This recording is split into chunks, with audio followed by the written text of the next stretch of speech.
Muito bem, meus irmãos, minhas irmãs, quero que você possa meditar, refletir comigo nesta manhã, um trecho do Salmo de número 24, porque eu creio que, como já tenho dito, pregado, cristianismo não é uma religião, apesar de que nos cadastros, nas estatísticas, nas pesquisas, isso possa ser conotado como religião, né? Qual a sua religião? Eu sou cristão, ou religião cristã, enfim, evangélico, protestante, católico, aí são religiões, mas cristianismo não é religião. Cristianismo é Cristo em nós, é Cristo vivendo a vida dele ressurreta, habitando dentro de nós.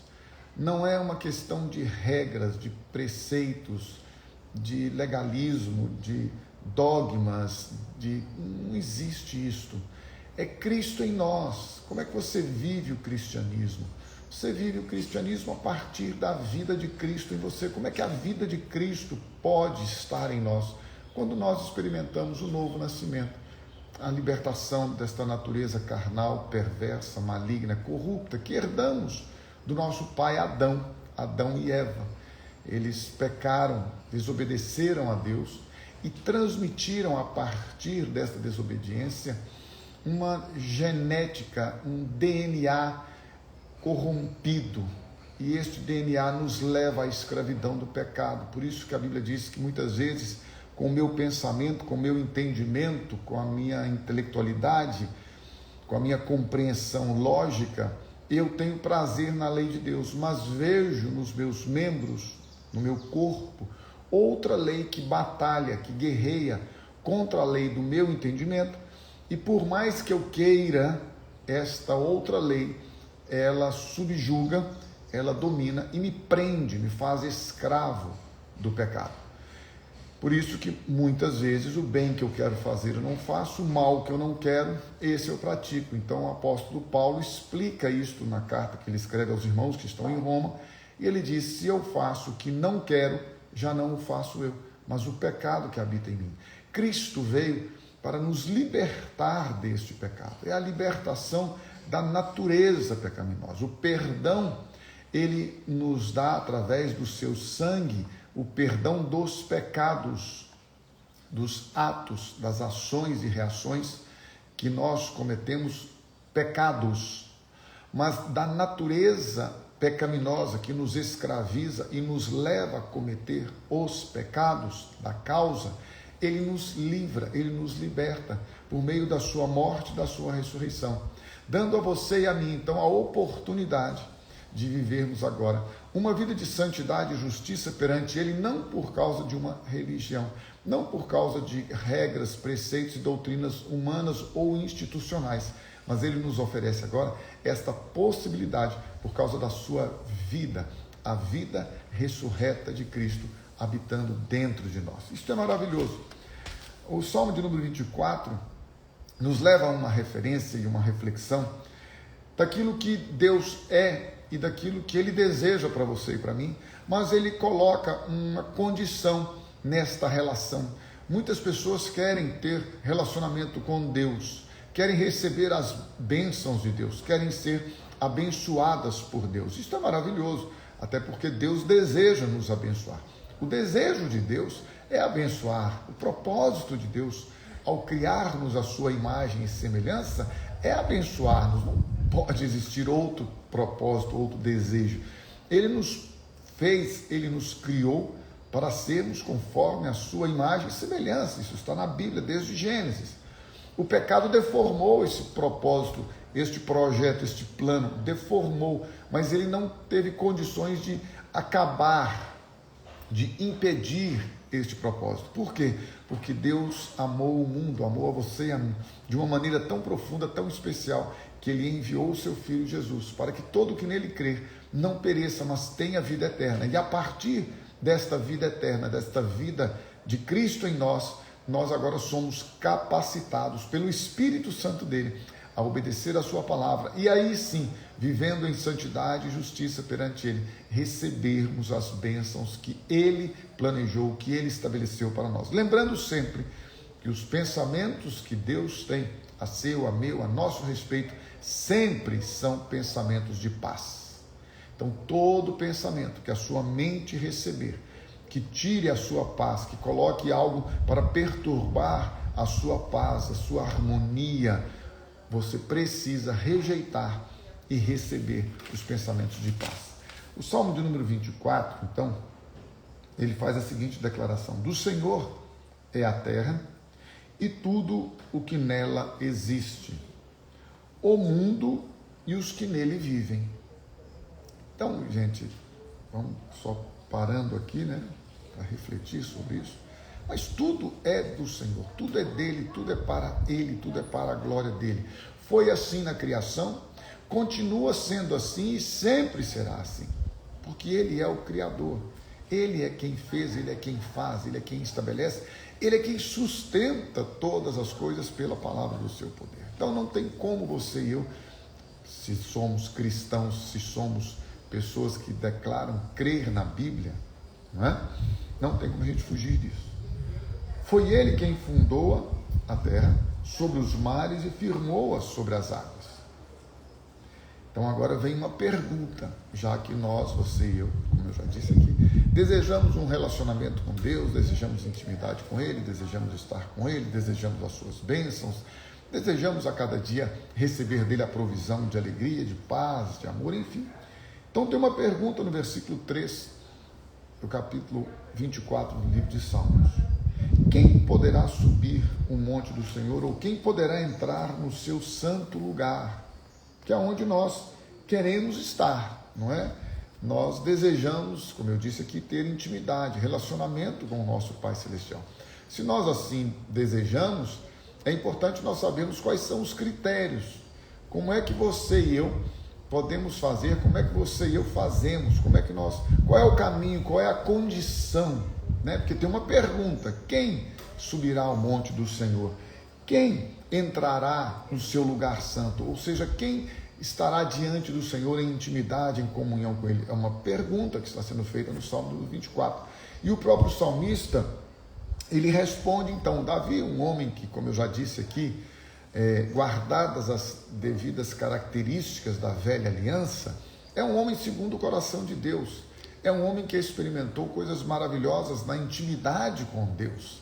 É verdade que ele teve várias situações, adversidades, problemas terríveis na sua vida, na sua história, tanto pessoal, individual, quanto familiar, mas ele foi um homem escolhido por Deus, que experimentou coisas maravilhosas da parte de Deus, e estas coisas, muitas delas, estão nos Salmos. E ele então diz assim: olha, quem é que pode? Um homem que tinha um tempo de intimidade com Deus, de reflexão, um homem que confiava em Deus desde a sua infância, desde a sua adolescência, um homem que sempre ouviu quem é este Deus, quem é o Deus que a nação de Israel servia, e ele sempre confiava nesse Deus. Ele declarou isso de maneira tão poderosa e tão tremenda antes de enfrentar aquele gigante Golias. Então ele diz assim: quem que pode subir ao monte? Ou seja, quem pode estar na presença do Senhor? Quem pode estar na sua tenda? Quem pode habitar no seu lugar santo? Quem pode entrar na presença do Senhor? Versículo número 4 do Salmo 24: aquele que tem as mãos limpas e o coração puro.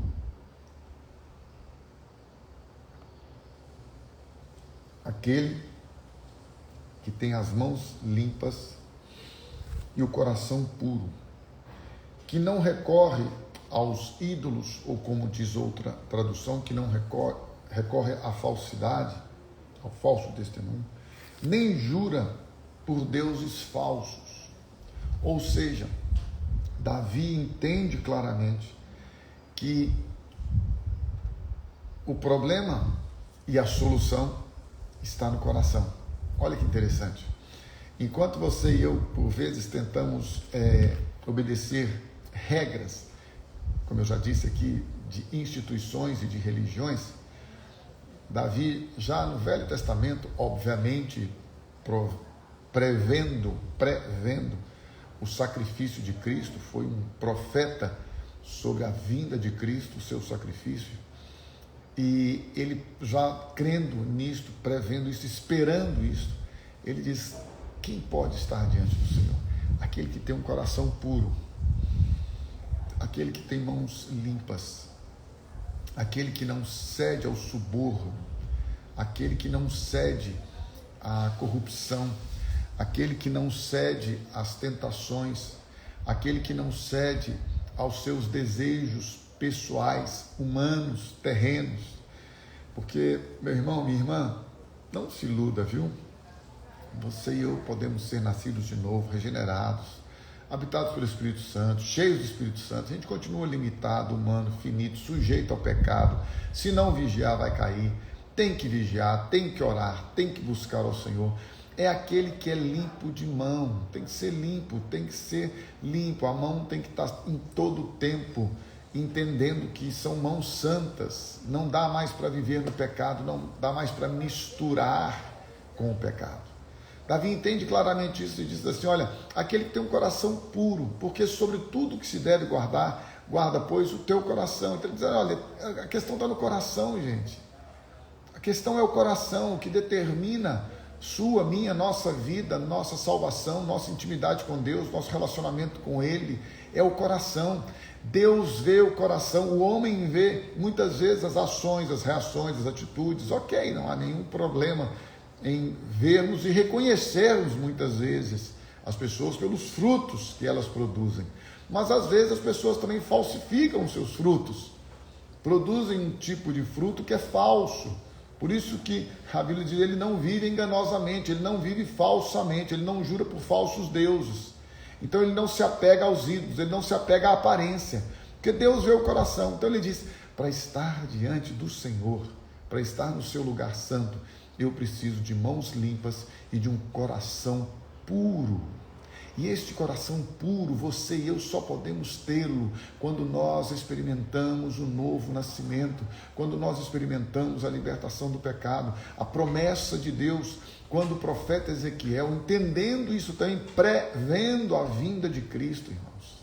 Velho Testamento, velha aliança, os profetas estão ali declarando, anunciando a vinda de Cristo, e Ezequiel não foi diferente. Ele diz assim: ele vos dará um novo coração, ele vai tirar de vocês o coração de pedra, o coração duro, ele vai arrancar de dentro de vocês e vai dar um coração de carne, um coração sensível, um coração novo. Ele vai te dar um espírito novo, ele coloca em vocês o espírito dele. Isso tudo está profetizado no Velho Testamento e se cumpre de maneira plena, perfeita e poderosa, milagrosa e sobrenatural na pessoa de Jesus Cristo, quando ele nos livra do pecado e nos dá um coração novo. E agora, com este coração novo, você pode chegar diante de Deus com mãos limpas e um coração puro, purificado pelo sangue do Cordeiro, purificado pela obra do sacrifício perfeito de Cristo na cruz. E agora você pode então estar diante do Senhor, porque você não só, olha que coisa maravilhosa, não só tem acesso à presença dele, como ele se faz presente habitando dentro de você. Ao invés de você ir ao templo, Deus faz de você o templo dele. Gente, isto é poderosíssimo, isto é maravilhoso. Olha a diferença. Ao invés de você ir ao templo, ontem nós nos reunimos lá na Comunidade da Graça, naquele prédio que alguns chamam de templo, para nós é um prédio, porque agora Deus faz de você, de mim, um templo. É Ele quem habita em nós. Como Ele habita em nós? Porque nós recebemos um coração novo, um coração puro, e a partir deste novo coração, desta nova vida, deste novo Espírito, Ele habitando dentro de nós, a nossa vida muda, porque Ele nos muda, porque Ele nos transforma, porque Ele nos guia, porque Ele nos leva a obedecer a palavra de Deus. Isso é graça, salvação é pela graça. Cristo em vós, esperança da glória. E então o salmista diz: se você estiver a cada dia vivendo esta dimensão de um coração puro, mãos limpas, coração puro diante do Senhor, a promessa de Deus que nós tanto buscamos, não é? é que ele, no versículo de número 7, olha aí o que a Bíblia diz, 24, 5, Salmo, ele receberá este homem limpo de mãos, puro de coração, que tem acesso contínuo ao trono da graça, este Deus maravilhoso, ele receberá bênçãos do Senhor. Gente, enquanto tem um monte de campanha dizendo para você ir lá correr atrás das bênçãos de Deus, Deus está dizendo o seguinte: gente de mãos limpas e coração puro, eu abençoo. Você não precisa ficar atrás de Deus com uma canequinha na mão, como se fosse um pedinte, como se você fosse um miserável, para receber as bênçãos de Deus.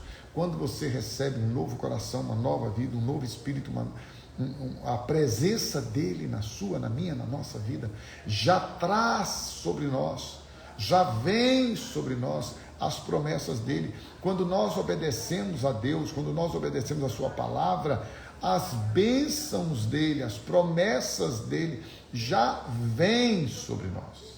Ele, este homem que é limpo de mãos e puro de coração, ele receberá bênçãos do Senhor. E Deus, o seu Salvador, lhe fará justiça. Isso é maravilhoso. Espero que você, nesta segunda-feira, se esbalde, mergulhe, se banhe nesta promessa maravilhosa. Você receberá do Senhor as bênçãos que vêm dele, e Deus, o seu Salvador, será a sua justiça. Você não tem do que se defender, com o que se preocupar com as injúrias, calúnias, difamações. Quem tentará acusação contra os escolhidos de Deus? É Deus quem os justifica. O Senhor é a sua justiça. São assim aqueles que o buscam, que buscam a tua face, ó Deus de Jacó, Deus de Israel, o seu Deus, o meu Deus, o nosso Deus. Que o Senhor te abençoe, que o Senhor te guarde, que o Senhor faça resplandecer a glória dele sobre você nesta maravilhosa segunda-feira.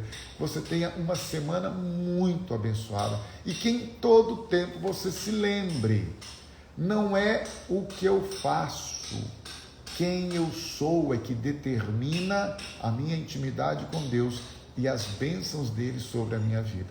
Entrega tua vida ao Senhor, entrega todo o teu caminho, todo o teu ser, tudo que você é, consagre a Deus tudo que você é, tudo que você faz, e Ele dos céus te abençoará, e a glória dele te alcançará, e você viverá uma vida de alegria, de paz, de harmonia, mesmo que em meio às tribulações, tentações, provações, dificuldades, necessidades, privações. Em todo o tempo você experimentará o amor de Deus, a graça dele, o poder dele, e como diz a palavra de Deus, nada nos separará do amor de Deus que está em Cristo Jesus, o nosso Senhor.